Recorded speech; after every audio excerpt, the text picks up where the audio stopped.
Welcome to Armchair Safari. It is Friday. Is this working? Yeah, it's Friday. It's Friday Fun Day, which is usually the day of the week where we look at just awesome design and not try to learn much, just have hang out, have a good time.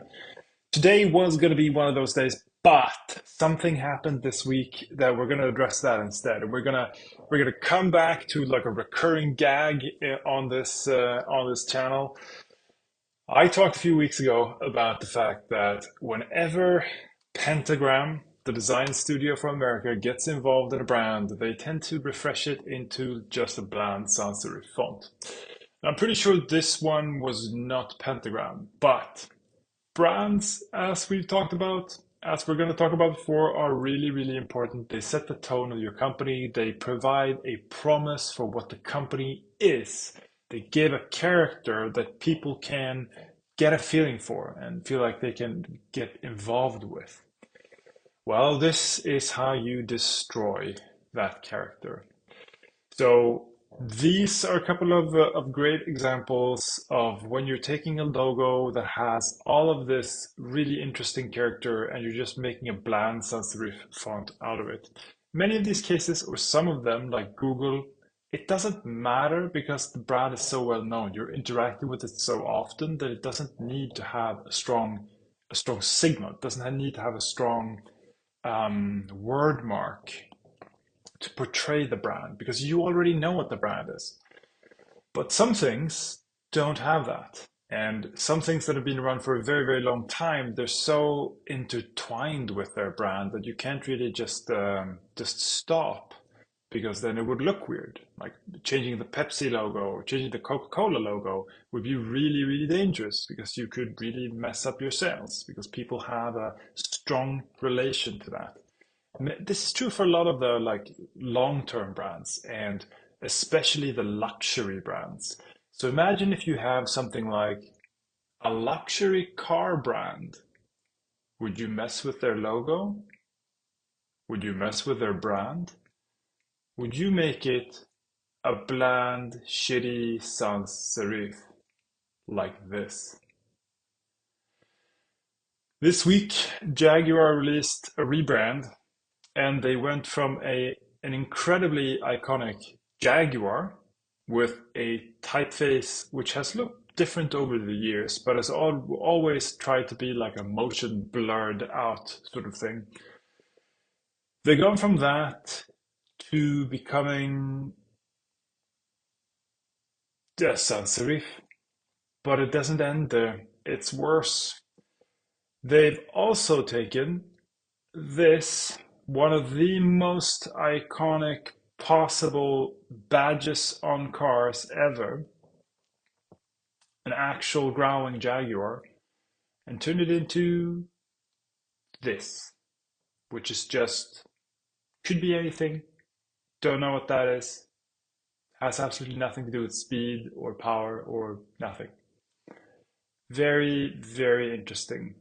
So what they decided to do, this is their brand, this is the new Jaguar, is they saw the diversity and LGBTQ vibe that has been going on for the last like 5 to 10 years. And they thought, now, at the tail end of this, it's time to jump on board full on speed. Let's just go.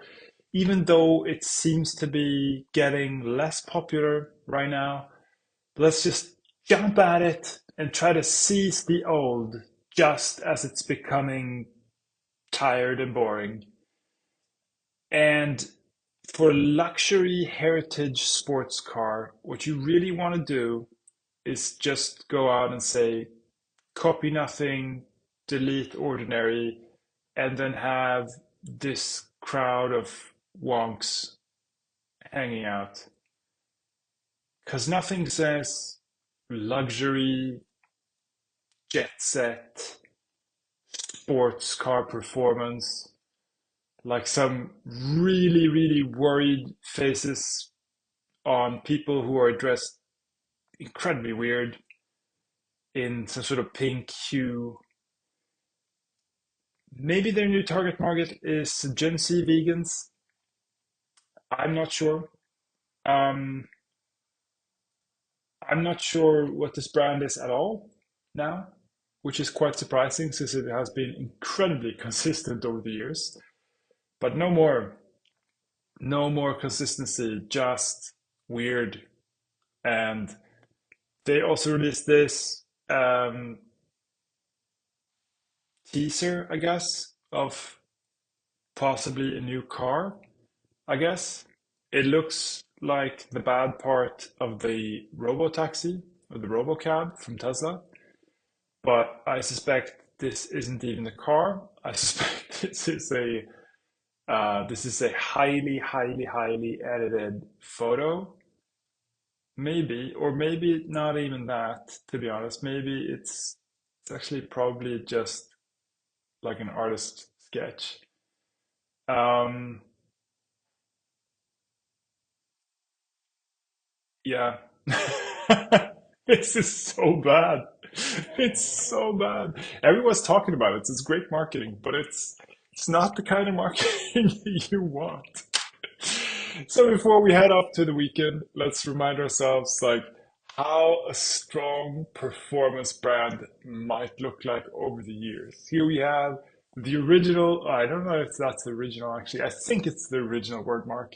The original Jaguar. It was jungly, it was powerful, and they did a luxury sedan with like huge performance attributes.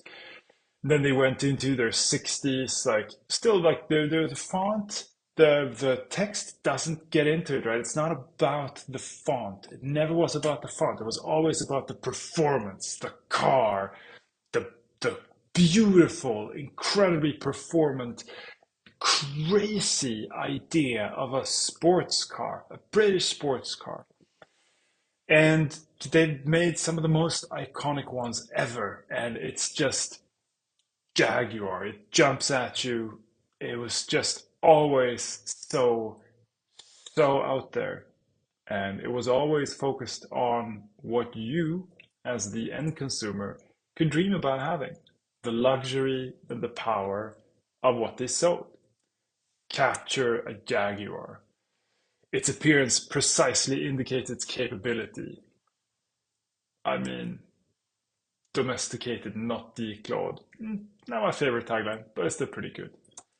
It's always so focused, always so clear, and then not anymore.